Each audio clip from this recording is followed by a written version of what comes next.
Hello viewers, আজকে আমাদের কেরালা ট্যুরের নবম দিনে আজকে আমাদের যাত্রা হচ্ছে কন্যাকুমারী থেকে রামেশ্বরম। কন্যাকুমারী থেকে রামেশ্বরম যেতে প্রায় 330 কিলোমিটার রাস্তা। তো যাদের বাসের জার্নি সম্পর্কে একটু প্রবলেম আছে তাদেরকে কিন্তু এটা একটু প্রবলেমেটিক মনে হবে, কারণ আজকের সারা দিনটাই প্রায় বাসে কাটবে। কারণ 330 কিলোমিটার যাত্রা করতে আমাদের প্রায় সময় লেগেছে 7 ঘন্টার থেকেও বেশি, 7 ঘন্টা প্লাস। তো ভবিষ্যতে যারা আপনারা কেরালা ট্যুর প্ল্যান করতে ইচ্ছুক তাদের কিন্তু এই কথাটা অবশ্যই মাথায় রাখতে হবে যে বাস জার্নি যেন কোনো প্রবলেম না হয়। মানে প্রায় রেগুলারই আপনাকে 100-150 কিলোমিটার আপনাকে জার্নি করতেই হবে, কিন্তু সব থেকে বেশি হচ্ছে কন্যাকুমারী থেকে রামেশ্বরম। যেহেতু আমি একটা আমার 3.5 বছরের বেবি নিয়ে যাত্রা করছিলাম, আমি খুব টেনশনেই ছিলাম যে 7 ঘন্টা বাস জার্নি কীভাবে সে সাফার করবে। তবে এর একটা আলাদা অপশানও রয়েছে। যদি আপনারা প্ল্যান করার আগে এটুকু দেখতে পারেন যে কন্যাকুমারী থেকে কবে আপনি রামেশ্বরম যাচ্ছেন, এখান থেকে কিন্তু প্রায় রোজই একটা করে ট্রেন পাবেন, একদম পুরো ওভারনাইট জার্নিতে। মানে রাত্রেবেলা এখানে চাপলেন, তো সকালবেলা আপনারা রামেশ্বরমে পৌঁছে যাবেন। এটা আপনি টিকিট কেটে রাখতে পারেন। অথবা সেকেন্ড অপশান আছে, কন্যাকুমারী থেকে আপনি মাদুরাই গেলেন, মাদুরাই থেকে রামেশ্বরম গেলেন। তো এর যাত্রাতে আপনাকে কানেক্টিং জার্নি করতে হবে, কিন্তু খুবই বেশি সংখ্যক ট্রেন পাবেন। আর একদম যদি আপনি কন্যাকুমারী থেকে রামেশ্বরম যেতে চান তাহলে একটাই ট্রেন আছে, সেটা মোস্ট প্রবাবলি উইকলি 4 দিন পাবেন। তো অন্য দিনগুলোকে আপনাকে নাগেরকোয়েল থেকে মাদুরাই থেকে রামেশ্বরম ব্রেক জার্নি করে যদি টিকিট কাটতে পারেন প্ল্যান করে, তাহলে আপনি এই বাস জার্নি অ্যাভয়েড করতে পারেন। কারণ কেরালা ট্যুরের সবথেকে বড় যে বাস জার্নিটা সেটা কিন্তু এটাই। কিন্তু আমাদের যে ট্রাভেল এজেন্ট ছিল তিনি এদিন আমরা সারা কেরালা ট্যুর যে ফরেস্ট ট্রাভেলার নিয়ে যাত্রা করেছি পুরো কেরালার জন্য, যেহেতু আমরা তামিলনাড়ুতে ঢুকে গেছি, তো উনি ওই ফরেস্ট ট্রাভেলারটাকে ছেড়ে একটা মিনি বাস ভাড়া নিয়েছিলেন, এসি মিনি বাস, যার চাকাগুলো বড় হওয়ার জন্য এবং এই কন্যাকুমারী থেকে রামেশ্বরমের রাস্তার কন্ডিশন খুব ভালো থাকার জন্য। তো আমাদের কেউই সেরকমভাবে সাফার করেনি, বা পুরো জার্নিতে বাসে জার্নি করতে করতে সেটা অনেকটা হ্যাবিচুয়েটেড হয়ে গেছে, সেই জন্য এদিন কারো সেরকম কোনো সমস্যা হয়নি, সবাই বেশ ভালোই ঘুমিয়েছে। তবে ঘুমানোর আগে এই সাইডের যে দৃশ্য, প্রচুর পরিমাণে হাওয়া কল আপনারা দেখতে পাবেন। আগের ভিডিওতেই বলেছিলাম এই হাওয়া কলগুলো সাধারণত সুজলন এবং আইনক্স উইন্ড কোম্পানির তত্ত্বাবধানে থাকে।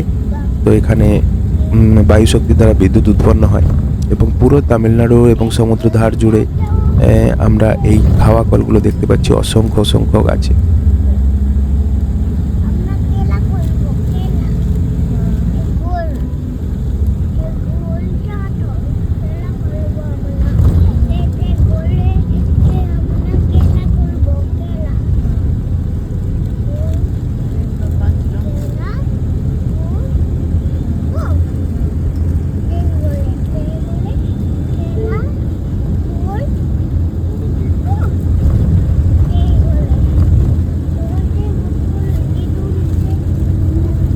এখানে এই নাগেরকোয়েল স্টেশনটার সৌন্দর্য খুবই অপরূপ, খুবই সুউচ্চ পাহাড়গুলোর মধ্যে, নীলগিরি পর্বতের মধ্যে পাহাড় ঘেরা একটা স্টেশন নাগেরকোয়েল।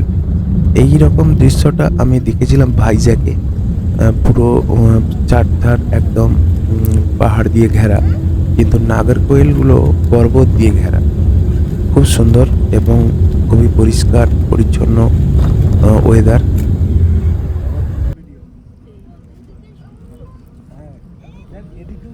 এখানে সুদীর্ঘ পথ আপনাকে এই সমুদ্রের ভিউ দেখতে দেখতে অতিক্রম করতে হবে। এখন আমরা মণ্ডপম ক্রস করছি। মণ্ডপম হলো এখানের যে পম্বন ব্রিজটা আছে, মাঝে সমুদ্র, ওদিকে রামেশ্বরম একটা দ্বীপ অ্যাকচুয়ালি। তো আমরা দ্বীপে যাওয়ার আগে ভারতের মেন ভূখণ্ডের লাস্ট স্টেশন হলো মণ্ডপম, এবং মণ্ডপম থেকে এই সমুদ্রটা পেরিয়ে আমরা রামেশ্বরমের দ্বীপে যাব এবং ওখানে হচ্ছে রামেশ্বরমের স্টেশন এবং মন্দির। রামেশ্বরম পুরোটা একটা সম্পূর্ণ ভারতের যে মূল ভূখণ্ড সেখান থেকে বিচ্ছিন্ন একটা দ্বীপ।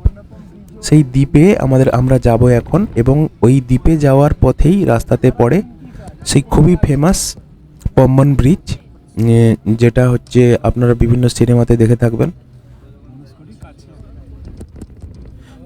বিশেষত চেন্নাই এক্সপ্রেসে তো এই পম্বন ব্রিজ, মণ্ডপম, রামেশ্বরম নিয়ে ভালোই শুটিং হয়েছে। এখানের ভিউগুলো আপনারা দেখতে পাবেন। তো আমরা এখন উঠছি এই পম্বন ব্রিজে, তার ভিউটা আপনারা উপভোগ করুন সবাই।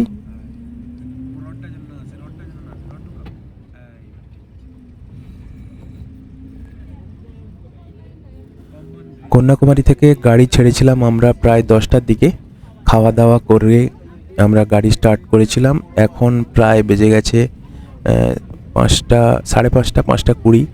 তো প্রায় সূর্যাস্তের সময় হয়ে গেছে, সেই জন্য সূর্যাস্তের আলোতে বেশ সুন্দর লাগছে এই পম্বন ব্রিজ। পাশে ট্রেন লাইন আছে, দুটো ট্রেন লাইন দেখতে পাচ্ছেন, একটা আপ ট্রেন লাইন আর একটা ডাউন ট্রেন লাইন। আমরা আছি বাস রাস্তার উপরে, নিচে সমুদ্রের উপর দিয়ে ট্রেন যাওয়ার যে দৃশ্য এখন আমরা দেখতে পাবো না, কারণ এই সময়টাতে এই মণ্ডপম থেকে রামেশ্বরমের ট্রেনটা বন্ধ আছে। কারণ যে রামেশ্বরমের যে ট্রেনগুলো আসার কথা সেগুলো সবই মণ্ডপমে বন্ধ হয়ে আছে, মানে মণ্ডপম পর্যন্ত আসছে। আমরা যে ফেরার ট্রেন সেটাও রামেশ্বরম থেকেই কাটা ছিল, কিন্তু ওটা মণ্ডপম করে দেওয়া হয়েছে, কারণ এই ব্রিজের উপর দিয়ে কোনো কাজ হচ্ছে মোস্ট প্রবাবলি, সেই জন্য ট্রেন হচ্ছে রামেশ্বরম ঢুকছে না।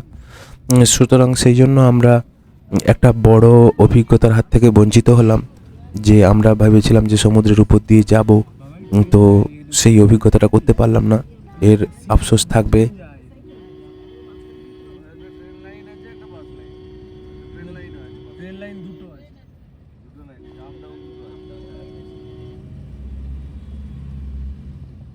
এটা মনে হয় পুরনো, সেটা নতুন। এই যে সবাই দেখতে আসছে,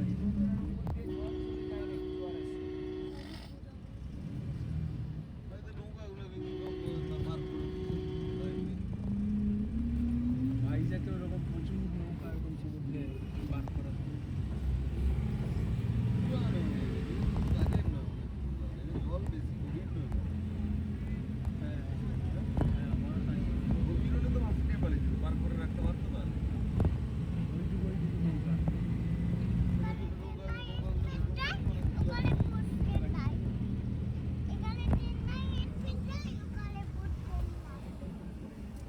এর উল্টো দিকটাতে দেখতে পাচ্ছি অসংখ্য ট্রলার সবই বাঁধা রয়েছে, নোঙর করা রয়েছে এখানে। রামেশ্বরমের মূল জীবিকা এই মন্দির পরিবেষ্টিত হয়ে এবং এই মৎস্য শিকার, মাছ ধরা, সমুদ্রের মাছ ধরা এখানের মূল জীবিকা।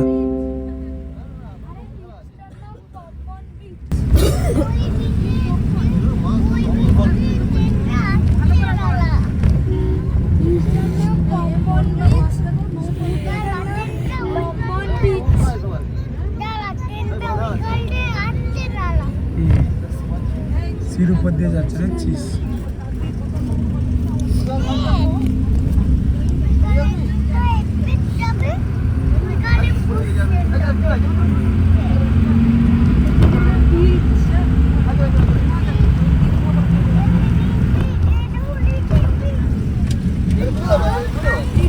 এই দিকটা বড় সমুদ্রটা এই দিকে, কিন্তু যেদিকে কোনো পার্ক করা নাই, এই দিকটা হচ্ছে পার্ক করা আছে। এই যে এই দিকটা আইল্যান্ডের মতো হয়ে আছে না, এই দিকটা জলটা কম আছে, ওগুলো হেঁটে যেয়ে নিয়ে পালিয়েছে দরকার হলে, ওই জন্য ওগুলোকে নোংর করে রেখে দিচ্ছে।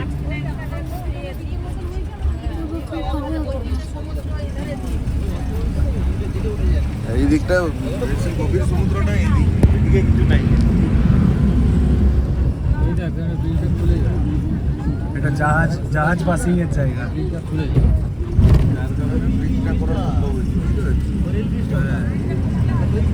ধরো ধরো ধরো।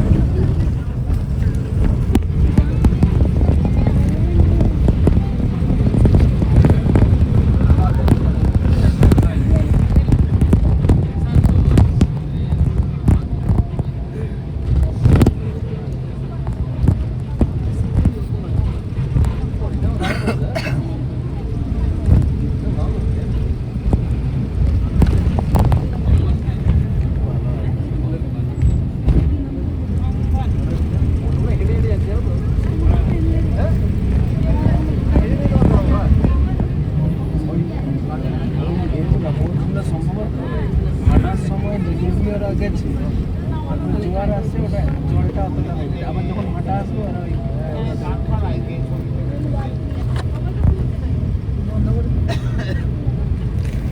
নিচেগুলো দেখো, নিচেগুলো দেখো, ক্যামেরায় কি আসছে দেখো।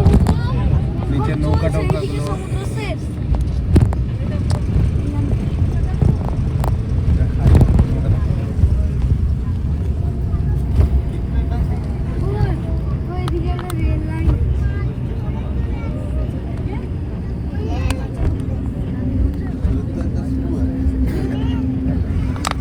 এর পাবে